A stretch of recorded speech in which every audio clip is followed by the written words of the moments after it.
नमस्कार विद्यार्थी मित्रों, गुड मॉर्निंग। धोरण 11 विषय आंकड़ाशास्त्र चैप्टर नंबर 2 माहितीનું નિરૂપણ।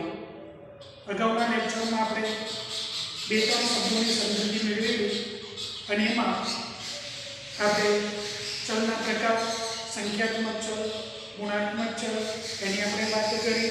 ત્યાર પછી બીજા બે શબ્દો આપણે અભ્યાસમાં લીધા, જે સંખ્યાત્મક ચલના પણ પ્રકારોની આપણે વાત કરી અને એ વખતે પણ તમારું ધ્યાન દોરેલું ઉદાહરણ સાથે આપણે વાત કરેલી મિત્રો, અને એમાં હતા અસતત અને બીજું હતું સતત ચલ। એની પણ આપણે વિગતે ઉદાહરણ સાથે સમજૂતી મેળવી અને અસતત ચલ કોને કહેવાય ઝડપથી એક વખતે જોઈને આપણે આગળ વધીએ છીએ કે જે ચલ બે સીમાઓ વચ્ચેની કોઈ નિશ્ચિત કે ગણી શકાય એવી જો કિંમત ધારણ કરતો હોય તો એવા ચલને આપણે અસતત ચલ તરીકે ઓળખવામાં આવે છે। અને એમાં પણ આપણે ઉદાહરણ જોયા કે જે નિશ્ચિત અને ગણી શકાય, કોઈ પણ ચલ બે સીમાઓ વચ્ચેની નિશ્ચિત અને ગણી શકાય એવી જ કિંમત જો ધારણ કરતો હોય તો એવા ચલને અસતત ચલ કહેવાય। દાખલા તરીકે કુટુંબમાં બાળકોની સંખ્યા તો એ નિશ્ચિત છે, ગણી શકાય, અને એ માટે પણ આપણે કીધું કે પૂર્ણાંક સંખ્યા જો પ્રાપ્ત કરતો હોય ચલ તો એ અસતત ચલ છે। એ જ રીતે આપણે જોયું કે રોડ પર થતા અકસ્માતોની સંખ્યા તો ત્યાં પણ પૂર્ણાંક સંખ્યા મળે છે। કોઈ છોડ હોય અને છોડ ઉપર જે ફૂલોની સંખ્યા છે એને પણ આપણે પૂર્ણાંક તરીકે જ આપણે ઓળખીએ છીએ। તો આવા ઘણા બધા ઉદાહરણ સાથે આપણે વાત કરેલી। અને બીજો ચલ આપણે જોયેલો સતત ચલ। તો સતત ચલમાં આપણે જોયેલું કે જે ચલ બે સીમાઓ વચ્ચેની કોઈ પણ કિંમત ધારણ કરી શકે તો એવા ચલને આપણે સતત ચલ તરીકે ઓળખવામાં આવે છે। અને એમાં પણ આપણે જોયેલું કે આ ચલ મોટાભાગે એકમ સાથે સંકળાયેલો હોય છે। દાખલા તરીકે વિદ્યાર્થીનું વજન, તો વિદ્યાર્થીનું વજન એ કોઈ પણ કિંમતે ધારણ કરી શકે છે। કોઈ કહે છે મારું 38.5 કિલોગ્રામ પણ હોઈ શકે, 35.8 કિલોગ્રામ પણ હોઈ શકે। એ જ પ્રમાણે ઊંચાઈની આપણે વાત કરી હતી તો કોઈ પણ વિદ્યાર્થીની ઊંચાઈ એ પણ કોઈ પણ ચલ ધારણ કરી શકે। દિવસનું જે મહત્તમ કે લઘુત્તમ જે તાપમાન છે, ટેમ્પરેચર, એ પણ કોઈ પણ હોઈ શકે। તો આવા ચલને આપણે સતત ચલ તરીકે ઓળખવામાં આવે છે, એની આપણે વિદ્યાર્થી મિત્રો વાત કરેલી। હવે આ પ્રકારની જે કોઈ માહિતી છે એ અવર્ગીકૃત માહિતી હોય છે।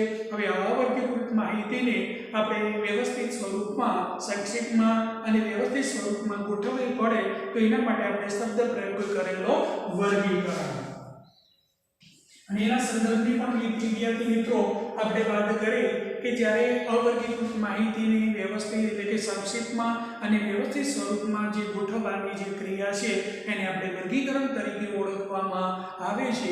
આટલે સુધીનું કામ આપણે પૂરું કરેલું। હવે આપણે આગળ વધીએ છીએ નવા લેક્ચરમાં। આપણે જોવાનું છે વર્ગીકરણના પ્રકાર। તો વર્ગીકરણના બે પ્રકાર આપણને મળશે, સંખ્યાત્મક માહિતીનું વર્ગીકરણ અને ગુણાત્મક માહિતીનું વર્ગીકરણ। અહીંયા સંખ્યાત્મક માહિતી જે આપેલી હોય એનું જે વર્ગીકરણ કરવામાં આવે તો સંખ્યાત્મક માહિતીનું વર્ગીકરણ છે ગુણધર્મ આધારિત, ગુણાત્મક ચલ હોય અને એનું જો વર્ગીકરણ કરવામાં આવે તો એને આપણે ગુણાત્મક માહિતીના વર્ગીકરણ તરીકે ઓળખવામાં આવે છે। હવે આપણે વાત આગળ વધારીશું અને હવે આપણે જોવાનું થશે કે સંખ્યાત્મક માહિતીનું વર્ગીકરણ આપણે કેવી રીતે કરી શકીશું। તો સંખ્યાત્મક જે કોઈ માહિતી આપણા જોડે હોય તો એવી માહિતી આપણને બે સ્વરૂપમાં જોવા મળશે। કયા બે સ્વરૂપમાં? તો આપણે કહીશું અસતત આવૃત્તિ જે કોઈ સંખ્યાત્મક માહિતી છે એનું જે વર્ગીકરણ કરવામાં આવે એ બે રીતે જોવા મળે। એક જોવા મળશે અસતત આવૃત્તિ વિતરણ અને બીજું જોવા મળશે સતત આવૃત્તિ વિતરણ। હવે અસતત આવૃત્તિ વિતરણ કે જેમાં મોટાભાગની માહિતી એ અસતત સંખ્યાત્મક સાથે સંકળાયેલી હોય, અસતત સાથે માહિતી સાથે સંકળાયેલી હોય તો એવી માહિતીને અસતત કહીશું। ત્યાં તમને શું આપવામાં આવશે? માત્ર અવલોકનો આપેલા હોય, માત્ર શું આપેલા હોય? અવલોકનો 1 2 3 4 5। હવે માન લો કે એની જોડે આવૃત્તિ આપેલી હોય 2 3 5 તે પ્રમાણે 7 અને 8 આ પ્રકારની આપેલી હોય તો આ પ્રકારના આવૃત્તિ વિતરણને અસતત આવૃત્તિ વિતરણ તરીકે ઓળખવામાં આવે। જ્યાં મોટા ભાગે એટલે આપણે એની ચલ કિંમત તરીકે પણ આપણે ઓળખીશું ચલ કિંમત આપેલી હોય અને બાજુમાં આવૃત્તિ આપેલી હોય તો એ પ્રકારનું આવૃત્તિ અથવા તો માત્ર અવલોકનો આપેલા હોય તો એ અસતત આવૃત્તિ વિતરણ છે એવું પણ આપણે કહી શકીએ. હવે એનું વર્ગીકરણ કરવા માટે આપણે આ બાબતો ધ્યાનમાં રાખીશું. હવે અસતત આવૃત્તિ વિતરણ અને એનું વર્ગીકરણ કરવાનું થાય તો વિદ્યાર્થી મિત્રો જુઓ, બુકની અંદર પેજ નંબર 16 ઉપર આ વાત આપણને કરવામાં આવેલી છે કે માની લો કે કોઈ એક કુટુંબ છે અને 100 કુટુંબમાંથી એક નિદર્શ પસંદ કરી અને બાળકોની સંખ્યાને આપણે એકઠી કરવી છે અને એમાં કુટુંબિક બાળકોની જે સંખ્યા છે એ આપણને આપવામાં આવેલી છે. ઉદાહરણ સાથે વાત કરી છે કે 100 કુટુંબોમાં બાળકોની સંખ્યા દર્શાવતું આપણને વર્ગીકરણ આપણને આપવામાં આવેલું છે વિદ્યાર્થી મિત્રો. તો આવું એક અસતત આવૃત્તિ વિતરણ કહેવાય. કેવી રીતે આપેલું છે જુઓ, હવે આપણે જોઈ શકીએ છીએ કે બાળકોની સંખ્યા અને બાજુમાં આપણને આપવામાં આવી છે કુટુંબોની સંખ્યા. હવે બાળકો તો 0 બાળક ધરાવતા, 1 બાળક ધરાવતા, 2 બાળક ધરાવતા અને 3 બાળક ધરાવતા અને છેવટે કુલ આપેલું છે. હવે જે કુટુંબોની સંખ્યા છે એ 0 ધરાવતા તો 10 બાળકો, 1 બાળક 35, 40 અને 15 આપેલા છે તો 100. તો આ પ્રકારનું આવૃત્તિ વિતરણ એ શું કહીશું? અસતત આવૃત્તિ વિતરણ તરીકે ઓળખવામાં આવે છે. કેમ અસતત આવૃત્તિ વિતરણ કહીશું? કે ત્યાં માત્ર ચલ કિંમત આપેલી છે અને બાજુમાં આવૃત્તિ આપેલી છે અને એના આધારે આપણે વર્ગીકરણ કરેલું છે. તો અહીંયા 100 કુટુંબની વાત આપી છે અને વધુમાં વધુ 3 બાળકો ધરાવતા કુટુંબ છે એટલે આપણે ઓછામાં ઓછા કેટલા? તો 0 અને વધુમાં વધુ કેટલા? 3. આપણે એક ઉદાહરણ પણ જોઈએ છીએ, એના ઉપરથી તમને વધારે ખ્યાલ આવશે. આપણને બુકમાં આપેલું છે આવી રીતે કે બાળકોની સંખ્યા 0, 1, 2 અને 3 વધુ 3 બાળકો ધરાવતા આવા 100 કુટુંબોની માહિતી છે. હવે એને આપણે સમજૂતી મેળવે કે 0 બાળક ધરાવતા કુટુંબો કેટલા છે? તો 10, 1 બાળક ધરાવતા કુટુંબો 35, 2 બાળક ધરાવતા 40 અને 3 બાળક ધરાવતા એવા 15 કુટુંબો છે. તો આમાં 100 જે કુટુંબો છે એ 100 કુટુંબોની વિગત અહીંયા આપણને આપી દીધેલી છે. એટલે કોઈ પણ માહિતી આપણને આપેલી હોય તો એનું આવૃત્તિ વિતરણ આવી રીતે આપણે તૈયાર કરી શકીએ અને આ થયું અસતત આવૃત્તિ વિતરણ કે જેમાં શરૂઆતમાં જે ઓછામાં ઓછી સંખ્યા પસંદ કરવાની અને વધુ સંખ્યા પસંદ કરવાની અને એના આધારે તમારે આવી રીતે કોષ્ટક તૈયાર કરી અને તમારે વર્ગીકરણ કરવાનું થશે. તો આવી રીતે કરીશું. હવે એના આધારે આપણે ઉદાહરણ જોઈએ છીએ અને એના આધારે આપણે તમને સમજ આપીશું. જુઓ, એ જ આપણે બુકનું જે ઉદાહરણ અહીંયા લઈ લીધેલું છે કે જુદા જુદા અહીંયા ચલના મૂલ્યના પુનરાવર્તિત દર્શાવતી સંખ્યાને આપણે આપવામાં આવે છે કે શહેરમાં એક માર્ગ ઉપર 2 માસ દરમિયાન થયેલ દૈનિક અકસ્માતોની સંખ્યા છે. 2 મહિનામાં 31 દિવસ હોય તો 31 દિવસ કે પહેલી તારીખે તો કેટલા અકસ્માત થયા, બીજી તારીખે, ત્રીજી તારીખે, આમ 31 તારીખ સુધીના અકસ્માતોની એ આપણને વાત આપી દીધેલી છે. હવે અહીં આપણે જોઈએ છે કે મેમાં 31 માસ હોય તો 31 દિવસની વિગત આપી છે. દાખલા તરીકે જુઓ કે પહેલી તારીખ આવે તો અકસ્માતોની સંખ્યા કેટલી છે? 0.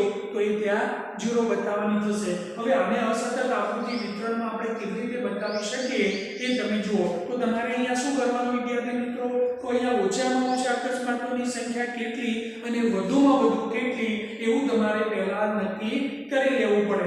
તો અહીંયા સૌથી ઓછા જોઈ લો મિત્રો. સૌથી ઓછામાં ઓછા અકસ્માત કેટલા?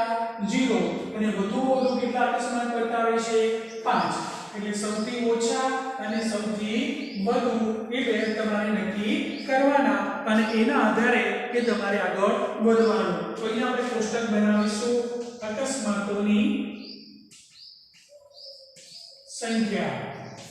બાજુમાં આપણે આપીશું આવૃત્તિ ચિહ્ન જેને પહેલી માર્ક તરીકે ઓળખવામાં આવે અને છેવટે આપણે એની આવૃત્તિ અથવા તો કુલ આવૃત્તિ તરીકે પણ લઈશું કે આવી રીતે આપણે બતાવીશું અથવા દિવસોની સંખ્યા અથવા આવૃત્તિ પણ લખીશું. આવૃત્તિ માટે આપણે સંકેત આપીશું f જેને ફ્રીક્વન્સી તરીકે ઓળખવામાં આવે. હવે આને આપણે આવૃત્તિ વિતરણમાં કેવી રીતે બતાવીએ એ તમને હવે સમજાવવાનું છે. 31 દિવસમાં તો હવે અકસ્માતોની ઓછામાં ઓછી સંખ્યા કેટલી છે? તો અહીં આપણે 0 બરોબર, પછી 1, પછી 2, 3, 4 અને છેવટે 5 આપણે આપી દઈશું અને છેલ્લે આપણે કુલ આપી દઈશું.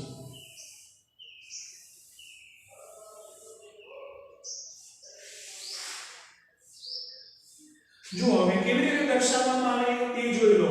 હવે આ પ્રમાણેનું એક કોષ્ટક તમારે તૈયાર કરી દેવાનું કે મે મહિનાના 31 દિવસ દરમિયાન થયેલ અકસ્માતો સંખ્યા દર્શાવતું કોષ્ટક અથવા તો વર્ગીકરણ એવું લખશું તો પણ ચાલશે. હવે કેવી રીતે બતાવવામાં આવે જોઈ લો.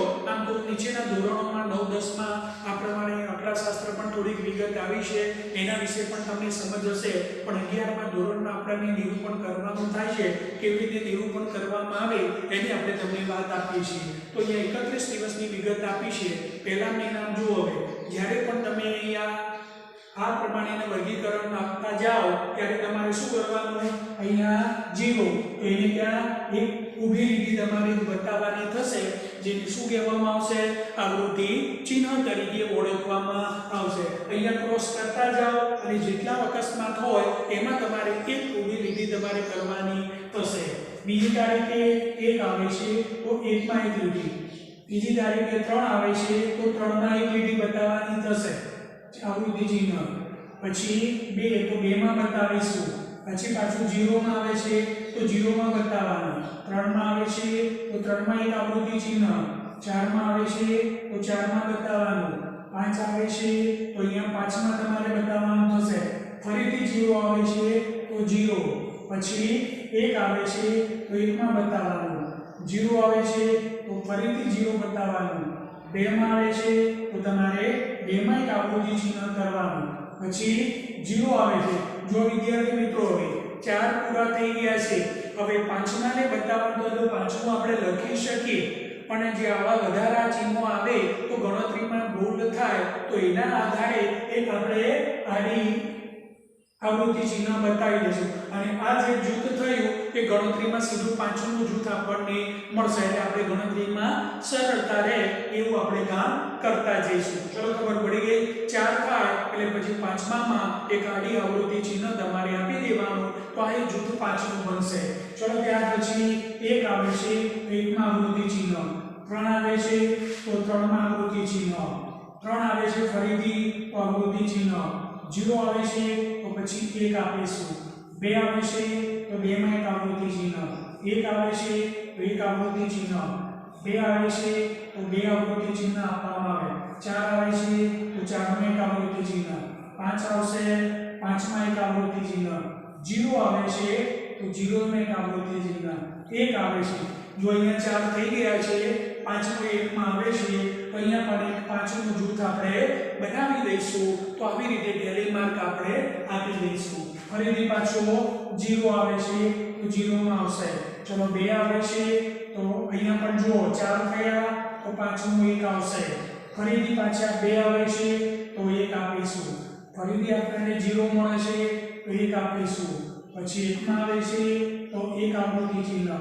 2 છે અકસ્માતોની સંખ્યા તો 2 બતાવીશું. અને 31 તારીખે 1 આવે છે તો અહીંયા તમે 1 આવે છે તો અહીંયા 1 બતાવવાનું થશે.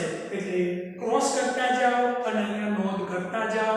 પેન્સિલનો ઉપયોગ કરશો તો કેટલીક વખતે એક અવલોકન 2 આવતું હોય ને જોડે પણ 2 આવે. હવે 2 ને લખ્યું કે ન લખ્યું તો એના માટે એને ક્રોસ કરવાનું રાખશો તો કદાપી ભૂલ થશે નહીં. એટલે આ બાબત તમારે ધ્યાનમાં રાખવાની અને એના આધારે આપણે આગળ વધીશું. તો ચલો હવે પહેલામાં 0 અકસ્માત ધરાવતા દિવસોની સંખ્યા કેટલી? અથવા તો આવૃત્તિ કે 5 અને 4 કેટલી આવશે? 9. ત્યાર પછી એક અકસ્માત ધરાવતી સંખ્યા કેટલી આવશે? 5 અને 2 તો આપણે લખીશું 7. અહીંયા પણ કેટલા આવશે? ફરીથી ત્યાં પણ 7 આવશે. પછી 3 અકસ્માત ધરાવતી સંખ્યા કેટલી આવશે? 4 તો અહીંયા આપણે 4 આપી દઈશું.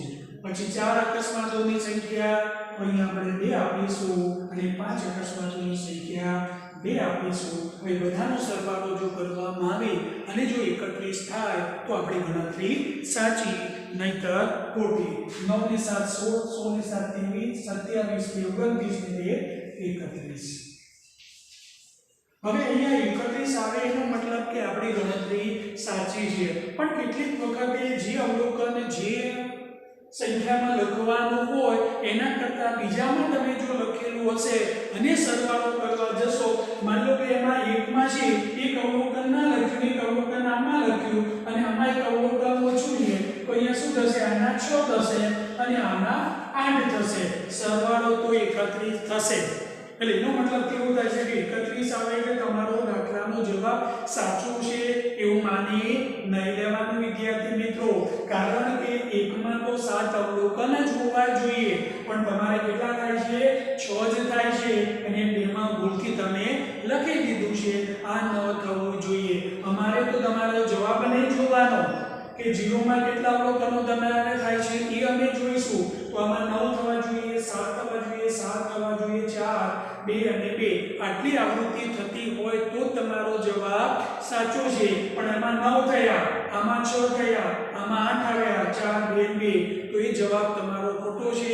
પૂરા માર્ક્સ મળશે નહીં. એટલે ચોકસાઈ સાથે તમારે આગળ વધવાનું થશે. જેટલા દિવસોની જે સંખ્યા આપી હોય એ પ્રમાણેની આવૃત્તિ થવી જોઈએ તો તમારી ગણતરી સાચી. ચલો વિદ્યાર્થી મિત્રો, ખબર પડી ગઈ વાતને કે અસતત આવૃત્તિ વિતરણ કેવી રીતે આપી શકાય. ફરીથી એક વખતે અસતતમાં સૌથી નાની કિંમત તમારે લેવાની થશે, સૌથી વધુ કિંમત લેવાની થશે. આવી રીતે એક આવૃત્તિ વિતરણનું કોષ્ટક તૈયાર કરી દેવાનું, જ્યાં અકસ્માતોની સંખ્યા ઓછામાં ઓછા 0, વધુ 5, તો એવી રીતે આવૃત્તિ ચિહ્ન તમારે આપી દેવાના અને બાજુમાં જેટલી દિવસોની જે સંખ્યા બતાવે છે જેને આપણે આવૃત્તિ કહીશું એ આવૃત્તિની તમારે છેવટે ગણતરી કરવાની અને મે મહિનાના દિવસો છે 31 થાય તો એ તમારી ગણતરી સાચી. ચલો ખબર પડી ગઈ વાતને. તો આવી રીતે અસતત આવૃત્તિ વિતરણ આપણે તૈયાર કરીશું. હવે આપણે વાત કરીશું સતત આવૃત્તિ વિતરણ. તો સતત આવૃત્તિ વિતરણ કેવી રીતે તૈયાર કરવામાં આવે એની વાત કરીએ. આનો એક 2.1 નો સ્વાધ્યાય 2.1 નો જે પહેલો દાખલો છે એ આજે તમારે જાતે ગણી લેવાનો. કારણ શું થશે? જાતે જેમ આગળ ચાલતા જઈશું એમ દાખલા ગણતા જશો તો તમને ખબર પડે કે મારા વિડીયોની અંદર જોશો, વિડીયો જોયા પછી તમને કોઈ જગ્યાએ ભૂલ દેખાતી હોય તો તમે એમાં ફરીથી રિપીટ કરી અને જોઈ શકો. હવે આપણે આગળ વધીએ છીએ અને એ વાત આવે છે સતત આવૃત્તિ વિતરણ. તો સતત આવૃત્તિ વિતરણ જે સંખ્યાત્મક રીતે આપેલું હોય તો એને આપણે કેવી રીતે બતાવી શકીશું એની આપણે વાત કરવાની છે વિદ્યાર્થી મિત્રો. તો બરોબર ધ્યાન આપો. તો જ્યારે અવર્ગીય માહિતીના ચલ સતત હોય અથવા તો તેનો વિસ્તાર, અહીંયા એક શબ્દ આપણો આવે છે વિસ્તાર, એની પણ આપણે વાત કરી લઈએ અને આપણે રેન્જ તરીકે ઓળખીશું અને એના માટે સંકેત આપીશું આ.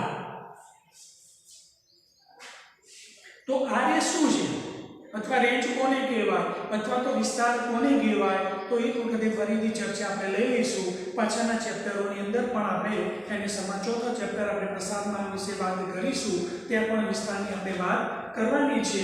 તો સૌથી મોટા અવલોકનની કિંમત અને સૌથી નાના અવલોકન કિંમતો વચ્ચેના તફાવતને, સૌથી મોટો અવલોકનની કિંમત લેવાની, સૌથી નાના અવલોકનની કિંમત લેવાની અને બંને વચ્ચેનો જે તફાવત છે એને આપણે વિસ્તાર તરીકે એ ઓળખવામાં આવે છે. એટલે બંને ચલ વચ્ચેનો જ્યારે સતત ચલ આપેલી હોય અને એનો વિસ્તાર જ્યારે મોટો હોય ત્યારે માહિતીને આપણે સતત આવૃત્તિ વિતરણમાં દર્શાવવું પડે. આપણે અહીંયા 31 કે 30 વિદ્યાર્થીઓની આપણે વિગત આપી. હવે એના આધારે આવૃત્તિ અસતત રીતે આપણે ગણતરી કરવાની હોય તો એમાં ભૂલ ન થાય. પણ માની લો કે શાળાના 500 વિદ્યાર્થી આપેલા હોય અને કોઈ વિષયમાં 100 ગુણ મેળવેલા હોય અને એનું આવૃત્તિ વિતરણ મેળવવાનું થાય તો એ તમારું કામ થોડુંક કઠિન બની જાય. કારણ કે વિસ્તાર મોટો થાય અને વિસ્તાર જ્યારે મોટો હોય તો પછી અસતત આવૃત્તિ વિતરણ રીતે આપણે દાખલાની ગણતરી કરી શકીશું નહીં. ત્યાં આપણે શું કરવું પડે? સતત આવૃત્તિ વિતરણની રીતે એનું કોષ્ટક બનાવી અને માહિતી આપણે આપવી પડે અને દાખલાનો ઉકેલ મેળવવો પડે. એટલે જે આ વિસ્તાર મોટો હોય તે અસતત રીતે નહીં પણ સતત રીતે આવૃત્તિ વિતરણ તૈયાર કરી અને આપણે દાખલાઓની ગણતરી કરીશું. હવે અસતત આવૃત્તિ વિતરણ અને જ્યારે સતત આવૃત્તિ વિતરણ એ તો તમને ત્યાં ખબર પડી જાય એટલે તમને ત્યાં સ્પષ્ટ રીતે ઉલ્લેખ કરેલો છે. અસતત આવૃત્તિ વિતરણ તૈયાર કરો કે સતત આવૃત્તિ વિતરણ તૈયાર કરો એવું સ્પષ્ટ કીધેલું હોય તો પછી આપણે એવી રીતે જઈશું. હવે સતત આવૃત્તિ વિતરણમાં શું તો સતત આવૃત્તિ વિતરણમાં તમને વર્ગો એ નક્કી કરવાના થાય. હવે વર્ગો કેવી રીતે નક્કી કરવાના? હવે આપણે જોઈએ છીએ કે 1 થી 100 ગુણ કોઈ આપણા શાસ્ત્રના વિદ્યાર્થીના મેળવેલા હોય શાળાના કોઈ વર્ગના. હવે 0 થી માંડીને 100 સુધીના ગુણ હોય તો આપણે બધાને બતાવવા પડે. એટલે 0 થી માંડીને 2 3 સુધીના અને 100 સુધીના ગુણ બતાવવા પડે. આ કામ આપણું થોડુંક કઠિન બની જાય વિદ્યાર્થી મિત્રો. તો પછી એના માટે શું તો એ જે તે સતત આવૃત્તિ વિતરણ આપેલું છે એ આવૃત્તિ વિતરણમાં શું કરવું પડે એને વર્ગોમાં વેચવા પડે અને વર્ગોમાં વેચીશું તો જ આપણું કામ સરળ બને. તો હવે વર્ગો કેવી રીતના રાખી શકાય અને એના માટેની વર્ગ લંબાઈ કેટલી રાખી શકાય એની આપણે વાત કરી છે. આમ તો વર્ગોની જે સંખ્યા આપણને સામાન્ય રીતે વર્ગોની સંખ્યા એ 6 થી 15. આ ધ્યાનમાં રાખજો. કોઈ વખતે વર્ગોની સંખ્યા કેટલી રાખી શકાય એવો એક ગુણનો MCQ નો પ્રશ્ન કેટલીક વખત આપણી પરીક્ષામાં પૂછાય છે કે વર્ગોની સંખ્યા આપણે કેટલી રાખી શકીશું તો એના માટે જવાબ આવશે 6 થી 15. કેટલા વર્ગો રાખી શકીશું 6 થી 15 એટલે 6 થી વધારે અને 15 થી ઓછા. આ એક ચોક્કસ નિયમ નથી વિદ્યાર્થી મિત્રો પણ એક પ્રણાલી આપણી થઈ ગઈ છે કે ઓછામાં ઓછા કેટલા વર્ગો રાખી શકાય 6 અને વધુ કેટલા રાખી શકાય 15.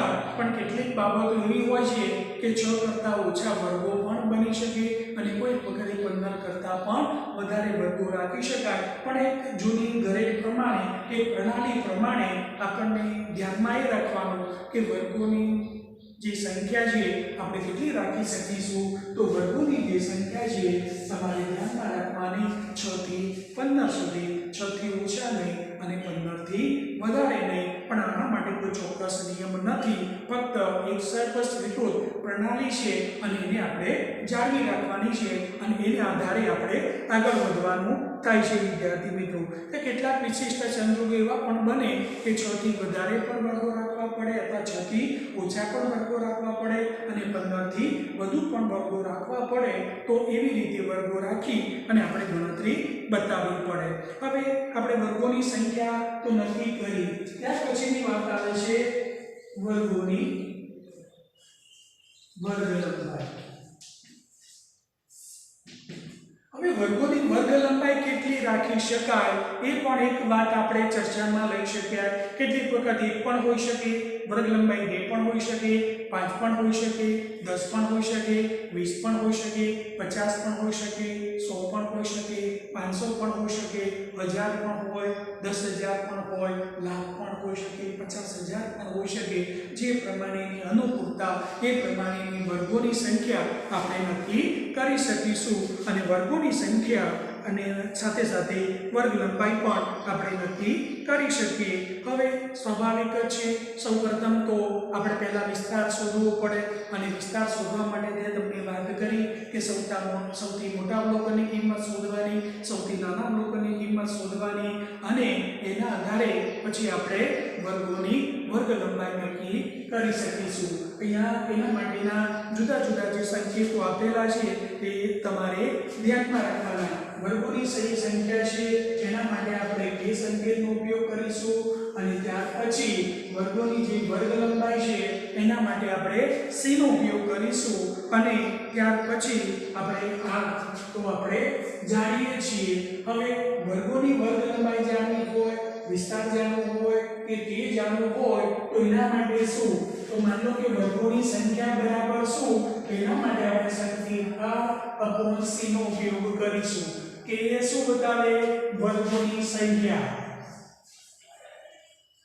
આરે શું બતાવે વિસ્તાર અને c બતાવે વર્ગ લંબાઈ.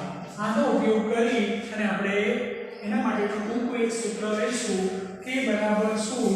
તો કે બરાબર r/c. કે એ વર્ગોની સંખ્યા બતાવે, r એ વિસ્તાર બતાવે અને c એ વર્ગોની વર્ગ લંબાઈ બતાવે અને એના આધારે આપણે ગણતરી બતાવવાની થશે. પરંતુ અહીંયા પણ એક આ બાબત ધ્યાનમાં રાખવાની કે મોટા ભાગે જે કોઈ વર્ગોની જે વર્ગ લંબાઈ છે જો અપૂર્ણાંકમાં આવે તો અપૂર્ણાંકમાં આપણે લેતા નથી. ધ્યાનમાં રાખજો. માન લો કે કોઈને આપણે વર્ગ લંબાઈ 4.89 આવે r/c કરીશું અને જો વર્ગ લંબાઈ 4.89 આવે તો આ અપૂર્ણાંકમાં વર્ગ લંબાઈ લઈશું નહીં. હંમેશા વર્ગ લંબાઈ પૂર્ણાંકમાં જ આપણે ધ્યાનમાં રાખીશું. 1 હોય, 2 હોય, 5 હોય, 10 હોય, 20 હોય, 50 હોય, 100 હોય, એવી જ રીતે આપણે જઈશું. કારણ શું થાય? આપણે એની ગણતરીમાં એ સરળતા રહે અને આપણે એનો પણ આપણે ઉપયોગ કરી શકીએ. હવે બીજી બાબત તમારે વિદ્યાર્થી મિત્રો એ ધ્યાનમાં રાખવાની છે કે મોટાભાગે બંને જે ધન સંખ્યા એટલે ધન પૂર્ણાંક હોય અને આ બંનેનો જે પૂર્ણાંકનો જે સરવાળો થતો હોય છે, બંનેનો જે ગુણાકાર છે એ માહિતીથી વધુ હોવો જોઈએ. એટલે c * k > r. એનો મતલબ કે વર્ગ લંબાઈ અને વર્ગોની સંખ્યાનો ગુણાકાર કોની બરાબર r અથવા તો એનાથી વધારે હોવો જોઈએ. જો ઓછો થતો હોય છે c * r ≤ r થાય તો સમજવાનું તમારી ગણતરી ખોટી છે. એટલે મતલબ એવો થાય કે જો તમે 4.89 આવે અને જો તમે 4 લો તો એનો મતલબ એવો થાય છે કે c અને k આ બંનેનો ગુણાકાર કરો અને r કરતા ઓછો આવે તો ન લઈ શકાય. પણ એની નજીકની સંખ્યા આપણે એની વર્ગ લંબાઈ 5 લઈ અને દાખલો ગણીશું તો જે સાચું ગણી શકાય. એટલે c * k અને r હોવો જોઈએ. એટલે વર્ગ લંબાઈ અને વર્ગોની સંખ્યાનો ગુણાકાર કોની બરાબર અથવા તો વધારે હોવો જોઈએ? વિસ્તારની મોટો હશે તો તમારી ગણતરી સાચી, એનાથી ઓછો હશે તો એ તમારી ગણતરી ખોટી પડે. તો આની રીતે આપણે આપી શકીશું. હવે સતત આકૃતિ વિતરણની અંદર પણ બે સ્વરૂપના વર્ગો જોવા મળશે. એક નિવારક વર્ગો અને બીજું આવશે અનિવારક. હવે અનિવારક વર્ગો આપણને દાખલાઓની ગણતરી કરવાની થાય વિદ્યાર્થી મિત્રો તો ત્યાં તમારે અનિવારક વર્ગોને નિવારક બનાવવા જ પડે. નિવારક કેવી રીતે બનાવીએ જેમ જેમ આપણે આગળ વધીશું એમ તમને આપણે સમજાવીશું. હવે આવી રીતે મોટાભાગે નિવારક વર્ગો જ આપણા ઉપયોગો લેવામાં થાય છે. હવે નિવારક વર્ગોમાં કેવી રીતે નિવારક વર્ગો કહેવાય? માની લો કે તમને વર્ગો આપેલા છે તો 10 થી 20 નો વર્ગ આપ્યો હોય, 20 થી 30 નો વર્ગ આપ્યો હોય, 30 થી 40 નો હોય અથવા તો 40 થી 50 નો વર્ગો આપેલા હોય તો આવા વર્ગોને નિવારક વર્ગો તરીકે ઓળખવામાં આવે છે. હવે નિવારક કેમ કહેવાય? તો જે તે વર્ગ આપેલો હોય એની ઉર્ધ્વ સીમા અને એના પછીના વર્ગની જે આપેલી છે એ અધ્વ સીમા એ બંને વચ્ચેનું જો સાતત્ય જળવાતું હોય 10 થી 20 એના પછીનો વર્ગ 20 થી 30 પ્રથમ વર્ગની ઉર્ધ્વ સીમા અને એના પછીના વર્ગની અધ્વ સીમા બંને વચ્ચે જો સાતત્ય જળવાતું હોય તો આવા વર્ગોને નિવારક વર્ગો તરીકે ઓળખવામાં આવે છે. અહીંયા પણ તમે જોઈ શકો, અહીંયા પણ તમે જોઈ શકો. પણ માની લો કે આવો એક વર્ગ હોય 10 થી 19, 20 થી 29, 30 થી 39, 40 થી 49. હવે અહીંયા બે તમે જોઈ શકો છો. આ પહેલો વર્ગ છે 10 થી 19, બીજો વર્ગ છે 20 થી 29. આ જે પ્રથમ વર્ગની આ ઉર્ધ્વ સીમા એનો અને એના પછીના વર્ગની છે અધ્વ સીમા. બંને વચ્ચે સાતત્ય જળવાતું નથી અને સાતત્ય ન જળવાય તો સમજી લેવાનું કે કેવો વર્ગ છે? અનિવારક વર્ગ છે. અને અનિવારક વર્ગ હોય તો પછી એને નિવારક બનાવવો પડે. એની વાત આપણે પછીની કરવાની થાય છે. પણ અહીંયા નિવારક વર્ગો અને અનિવારક વર્ગો એ તમને સમજૂતી આપી દીધી. હવે આ પ્રશ્ન એ થાય કે પહેલો વર્ગ 10 થી 20 આવે. હવે માની લો કે એમાંનું કોઈ અવલોકન આપણા જોડે 20 છે તો હવે આ 20 ને ક્યાં બતાવીશું? 10 થી 20 ના વર્ગમાં આવે કે 20 થી 30 ના વર્ગમાં આવે, પણ આપણે ધ્યાનમાં રાખીશું અહીંયા 20 થી ઓછા જ અવલોકનો આવશે। 10 થી 20 ના વર્ગની અંદર 20 થી ઓછા જ અવલોકનોની આપણે નોંધ કરીશું। 20 થી 30 ના અવલોકનની નોંધ એટલે આપણું કોઈ અવલોકન 20 હોય તો કયા વર્ગમાં આવશે? 20 થી 30 ના જ અવલોકનમાં એની નોંધ કરવામાં આવી। માન લો કે કોઈ 40 અવલોકન આવે તો 30 થી 40 ના વર્ગમાં આપણે એની નોંધ કરીશું નહીં। કારણ શું કે 30 થી 40 એટલે 30 કે તેથી વધુ અને 40 થી ઓછા કહું છું 40 થી ઓછા કહું છું એટલે 40 નો સમાવેશ આમાં થતો નથી, પણ એના પછીનો વર્ગ 40 થી 50 આવે તો એમાં આપણે સમાવિષ્ટ કરવાનો થાય। તો આ રીતે નિવારક વર્ગો આપેલા હોય, અવલોકનો કેવી રીતે આપવામાં આવે તો એને આપણે ધ્યાનમાં રાખી એટલે પહેલું તો કામ તમારે વિસ્તાર શોધવાનો, સૌથી નાનું અવલોકન શોધવાનું, સૌથી મોટું અવલોકન શોધવાનું, બંને વચ્ચેનો તફાવત લેવાનો, વર્ગોની સંખ્યા આપણે નક્કી કરી દઈશું, વર્ગ લંબાઈ નક્કી કરી દઈશું અને એના આધારે એ તમારે જોવાનું થાય। હવે માન લો કે કેટલીક વખત વર્ગોની વર્ગ લંબાઈ આપી દીધી હોય પણ વર્ગોની સંખ્યા આપેલી ન હોય તો ત્યાં શું થશે? c બરાબર r/k થશે। વર્ગ લંબાઈ શોધવાની હોય ત્યારે વિસ્તાર તો આપણને આપેલો જ હશે, કેટલીક વખતે વર્ગોની સંખ્યા શોધવાની થશે તો k બરાબર r/c કરીશું। કેટલીક વખત વર્ગોની સંખ્યા આપી હોય, વર્ગ લંબાઈ શોધવાની હોય તો c બરાબર r/k કરી અને આપણે ગણતરી બતાવીશું। તો આવી રીતે જે તે નિવારક અને અનિવારક, હવે અહીંયા જે તે વર્ગ આપી દીધેલો હોય, માન લો કે 10 થી 20 નો વર્ગ આપેલો હોય તો અહીંયા જે 10 છે એને આપણે શું કહીશું? અધસીમા તરીકે ઓળખવામાં આવે અને 20 આપેલા હોય એને શું કહેશો? ઉર્ધ્વ સીમા તરીકે ઓળખવામાં આવે। એક પછીનો વર્ગ આવે 20 થી 30 નો તો 20 ને શું કહેવામાં આવે? અધસીમા અને 30 ને ઉર્ધ્વ સીમા તરીકે ઓળખવામાં આવે। તો આવી રીતે આપણે સીમાઓનો ઉપયોગ કરી અને આપણે ગણતરી કરવાની થશે। હવે આપણે પ્રશ્ન ત્યાર પછીનો આપણે અભ્યાસમાં લેવાનો થશે કે જ્યારે પણ દાખલાની ગણતરી કરવાની થાય અને એવા સંજોગોમાં નિવારક વર્ગો છે તો કોઈ પ્રશ્ન નથી, પણ જો અનિવારક વર્ગો આપેલા હોય અને એને નિવારક બનાવવા છે તો કેવી રીતે નિવારક બનાવી શકાય એની વાત આપણે નેક્સ્ટ લેક્ચરમાં કરીશું। ધન્યવાદ।